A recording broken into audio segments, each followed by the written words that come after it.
Hello. Hi, Lord Alfred. I'm almost there. You know I'd never be late for an episode of the Children's Corner. When I'm sitting around with my homework all done and there's nothing to do, I call all of my friends, they don't answer the phone. Where have they gone to? Where do you go? We're gonna go to the Children's Corner. Where do you go? We're gonna go to the Children's Corner. Where do you go? We're gonna go to the Children's Corner. Where do you go?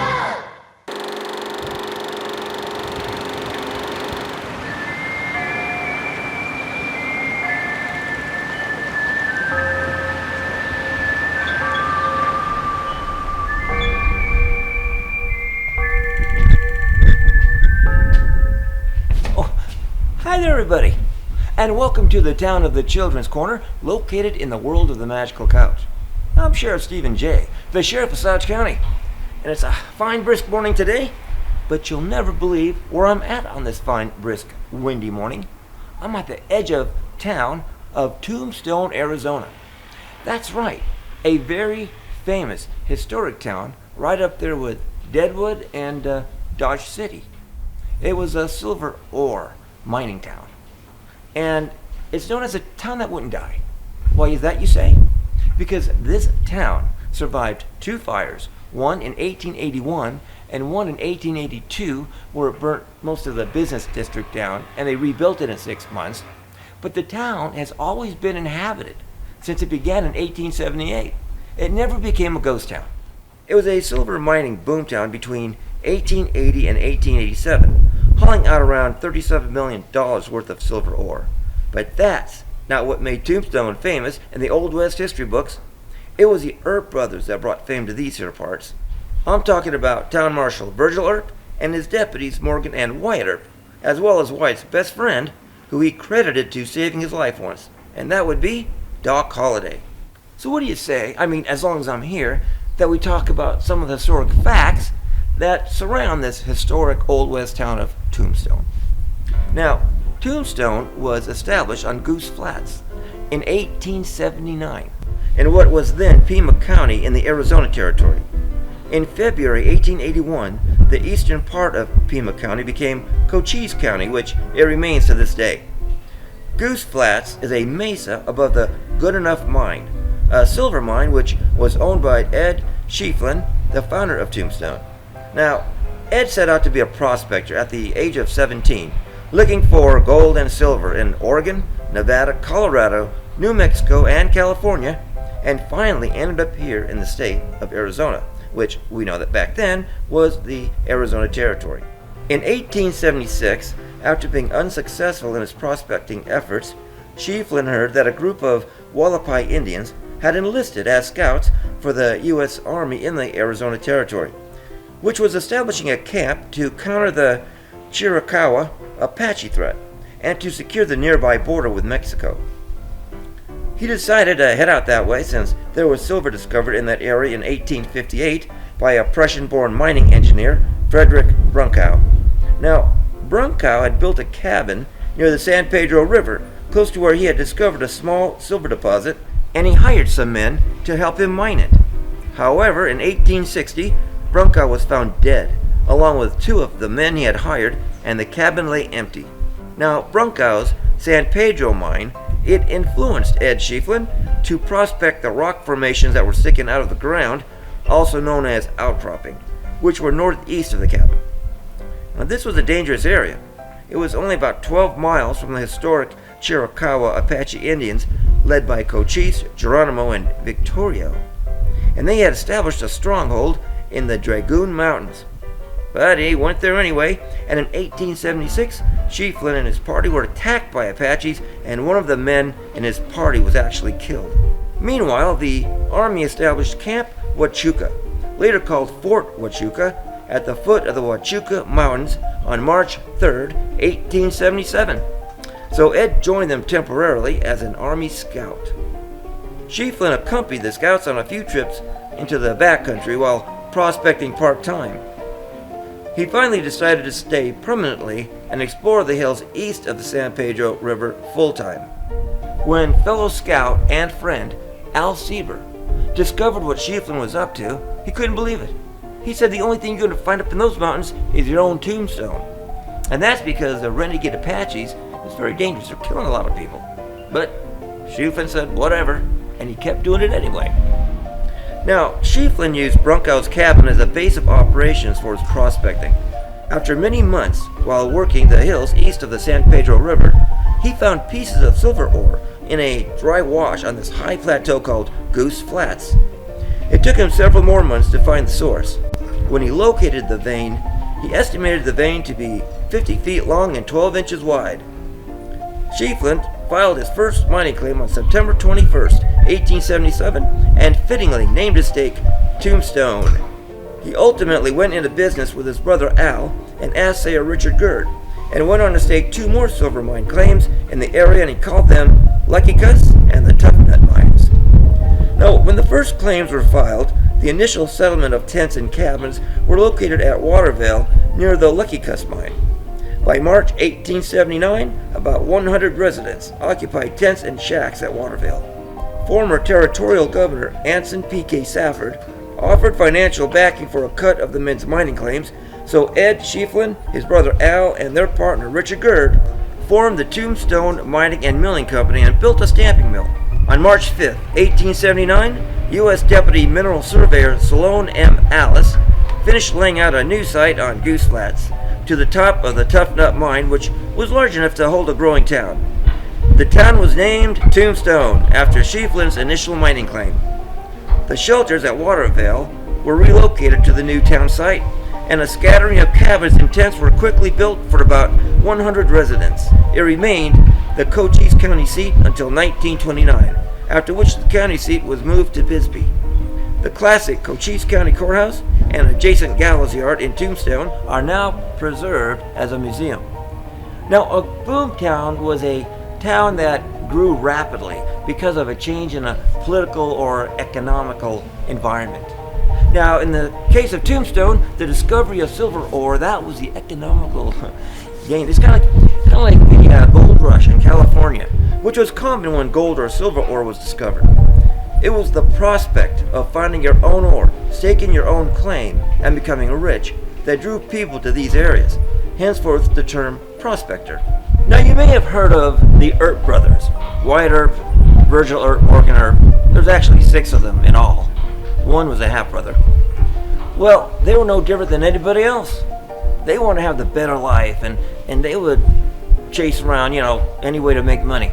Be it a lawman, faro dealer, saloon keeper, gambler, or prospector. Now, Wyatt Earp was born in Monmouth, Illinois on March 19, 1848. He was the third of 5 sons born to Nicholas and Virginia Earp. He had a half-brother, Newton, by his father's first marriage. Then came James and Virgil, and his younger brothers, Morgan and Warren. In the early 1860s, as a young teenager during the Civil War, Wyatt repeatedly attempted to join brothers James, Virgil, and half-brother Newton, who were fighting for the Union Army. But each time he was caught and sent home. Actually, he was picked up by his dad. On May 12, 1864, Wyatt's father organized a wagon train and moved the family to San Bernardino, California, where they lived for 4 years. In the spring of 1868, the Earps moved to Lamar, Missouri, leaving Wyatt in California, where he learned to gamble and all about boxing while working for the Union Pacific Railroad. Wyatt joined his family in Missouri the next year in 1869. Now, Nicholas resigned as constable on November 17th that same year to become the Justice of the Peace, and Wyatt was appointed constable in his place. Wyatt married in 1870, but within a year his wife died of typhoid fever. Wyatt was so devastated, he quit his job as constable and set out wandering about in Indian Territory. In 1874, he ended up in the boomtown of Wichita, Kansas, and after helping a police officer track down a wagon thief, he joined the police force in 1875 and developed a solid reputation as a lawman. A year later, though, he was fined and not rehired as a police officer after getting into a physical altercation with a political opponent of his boss. Earp immediately left Wichita following his brother James to Dodge City, Kansas, where he became an assistant city marshal. In the winter of 1878, he went to Texas to track down an outlaw where he met John Doc Holliday. In May of 1878, Wyatt returned to Dodge City and Doc Holliday followed that summer. Back in Dodge, one day a group of cowboys rode into town, shooting off their weapons.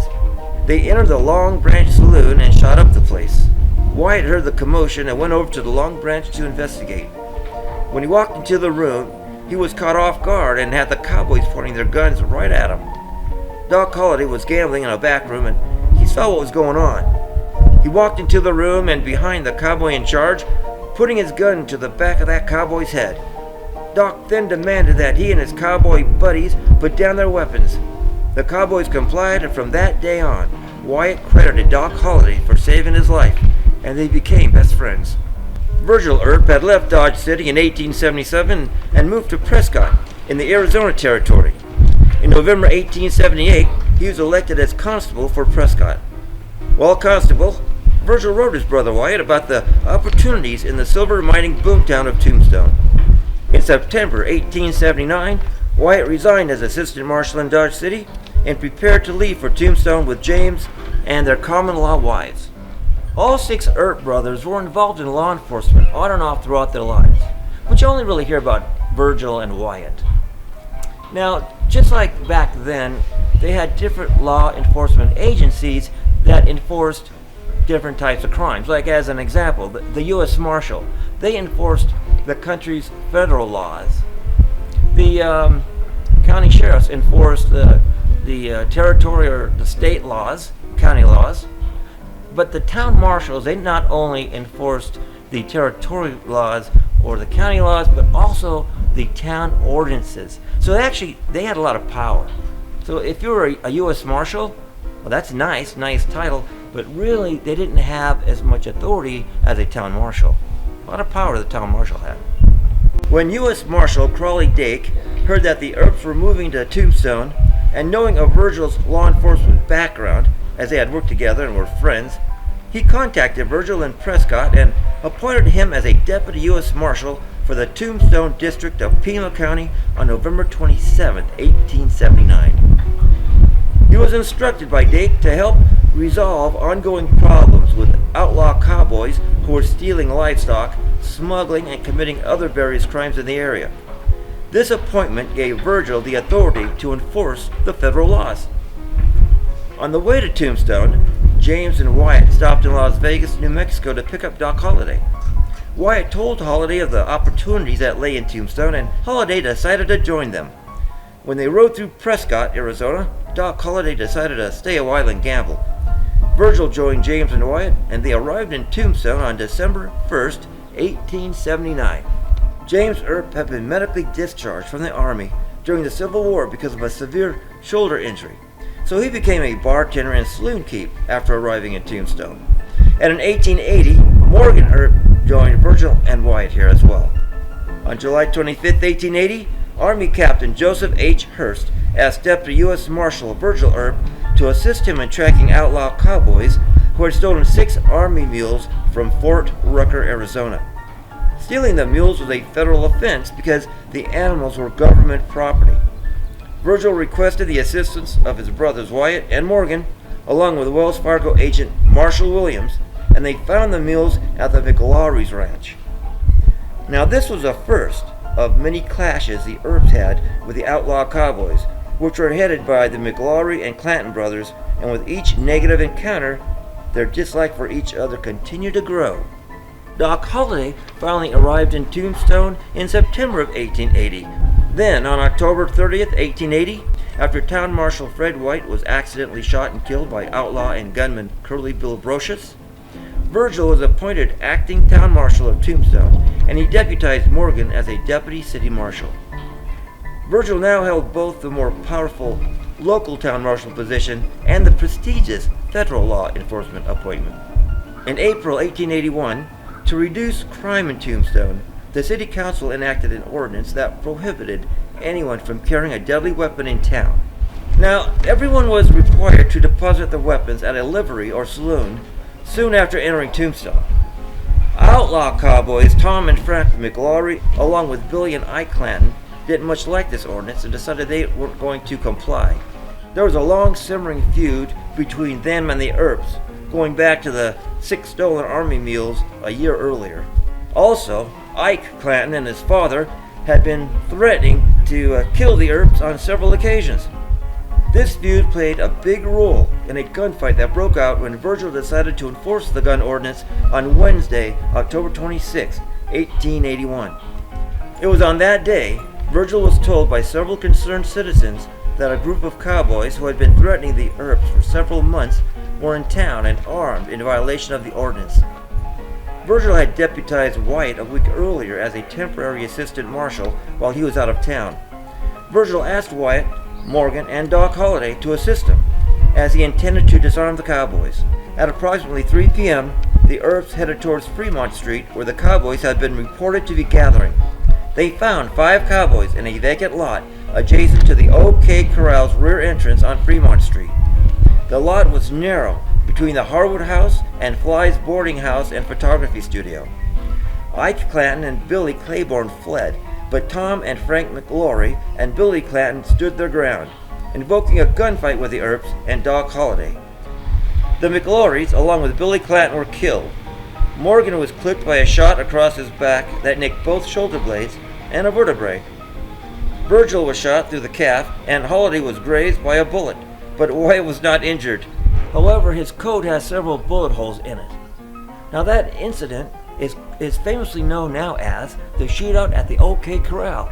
But it didn't occur at the OK Corral. It occurred in an alley off Fremont Street, which was adjacent to the OK Corral. The OK Corral is actually, the entrance to it is on Allen Street, where I'm standing now. Now, that shootout at the OK Corral, that was actually a movie in the 1950s. It was a very famous movie, and they liked the scene, they liked the whole incident. Anyways, it became showed at the OK Corral. That's why it's all, everybody thinks it's at the OK Corral, because of a movie, of all things. Now, the outlaw cowboys, they were buried in the Boot Hill Cemetery. The cemetery was called Boot Hill after the Boot Hill Cemetery in Dodge City. It's also known as the Old Cemetery, or the City Cemetery. The cemetery was founded in 1878 and stopped accepting new burials around 1883-1884, except for a few exceptions, primarily outlaws. It fell into disrepair until the 1940s when the city began to restore and preserve it. Some of the Boot Hill graves, though, are falsely marked. A few examples would be Lester Moore, with the famous epitaph, "Here lies Lester Moore, 4 slugs from a 44, no less, no more." There was never anybody named Lester Moore who died in the Arizona Territory. John Heath. John Heath was arrested, convicted, and lynched by an angry mob, but he was not buried in Boot Hill. His body was returned to his wife in Terrell, Texas, and was buried there in Oakland Cemetery. However, there are more real graves than fake graves at the Tombstone Boot Hill Cemetery. Town Marshal Fred White, the first city marshal of Tombstone, is buried there, as well as outlaw cowboys Tom and Frank McLaury and Billy Clanton, to name a few. Now that I've talked about some of the famous people that have come through Tombstone, and I talked about the incident at the OK Corral, let's talk about some of the buildings. And let's talk about them quickly because the weather is getting cool here, and the wind chill factor is pretty bad, and I'm starting to turn into a popsicle. And even so, you can see the town's starting to wake up. We're starting to get people walking through here and checking the place out. But they got jackets on. So let's start with the Crystal Palace. Now the Crystal Palace, it was built in 1879. Originally known as the Golden Eagle Brewery, this establishment was one of the early Tombstone's first and finest saloons. Named after its builder, Benjamin Werfritz, the Werfritz building was expanded by adding a second story to house the offices for such notables as U.S. Deputy Marshal Virgil Earp and Dr. George E. Goodfellow, who was the doctor that would patch people up after a gunfight. It's even known that lawman Bat Masterson worked here for a month or two with Wyatt Earp in February 1881, running the Faro Games, which was a gambling game. In 1882, the Golden Eagle Brewery burnt down in the devastating 1882 town fire, but was soon rebuilt in the same spot with the original blueprints, but renamed as the Crystal Palace Saloon. The Birdcage Theater opened on December 26, 1881. It was owned by Lottie and William Hutchinson. Hutchinson, a variety performer, originally intended to present respectable family shows like he'd seen in San Francisco that were extremely popular by large crowds. After the theater opened, they hosted a ladies' night for the respectable women of Tombstone who could attend for free. But the economics of Tombstone didn't support that idea, so ladies' night was ended. Instead, the Birdcage Theater began offering basic entertainment that appealed to the rough mining crowd. There's so much history here in Tombstone, Arizona, I could go on and still miss talking about something. Like Sheaflin Hall, for example, where unlike the Birdcage Theater, the respectable people in town went for entertainment. It opened in June of 1881 and was built for the people of Tombstone by Ed Sheaflin's brother, Al. It is the largest standing adobe structure in the southwest of the United States and was built to be used as a theater, recital hall, and a meeting place for Tombstone citizens. Wyatt and Morgan Earp attended a performance there the evening that Morgan was shot by an assassin's bullet. It is still in use today by city government and civic groups. And what about people I haven't mentioned, like Big Nose Kate, who was Doc Holliday's common-law wife, who in a letter to her niece wrote about her stay with Holiday at C.S. Fly's boarding house, which bordered the alley where the gunfight at the OK Corral took place, and she witnessed. You know, stuff like that. They actually have a saloon named after her behind me here, Big Nose Kate's Saloon. It's actually used to be the Grand Hotel. Originally, it was a Grand Hotel. It burnt down, but that was rebuilt, and now they have Big Nose Kate behind me. But anyway, stuff like that. There's so much here, so much history. I highly recommend anybody, if you come to Arizona, to pop on down to Cochise County and check out Tombstone, Arizona. What a piece of history. There's so much to see here. And they say there's ghosts. Can you believe that? Ghosts. And I hear the Birdcage Theater right up the street here is really full of ghosts. And the most haunted place around. I don't know. That's what they say. So to keep us open, we have to make noise. Let us know you're here. That's why everybody came tonight.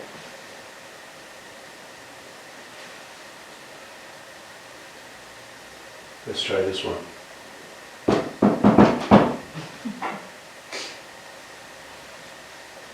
Yeah. Worth a try? It is. But what do I know? I'm just a sheriff of Slouch County, and I'm not even from this area. But I gotta go. I'm really freezing out here. I don't know, must be 30 degrees. I gotta go get my coat, and I think I'm gonna belly up over to the Crystal Palace Saloon and have me a sarsaparilla. I hear they have good sarsaparilla there. Well, I'm on. Thank you for joining me. I gotta go.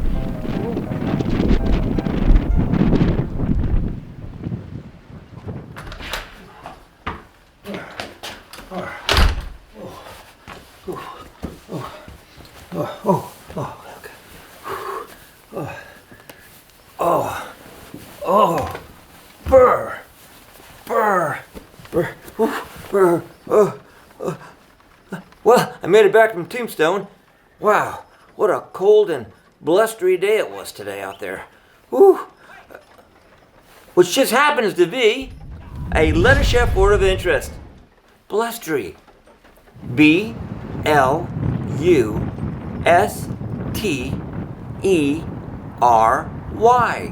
Blustery.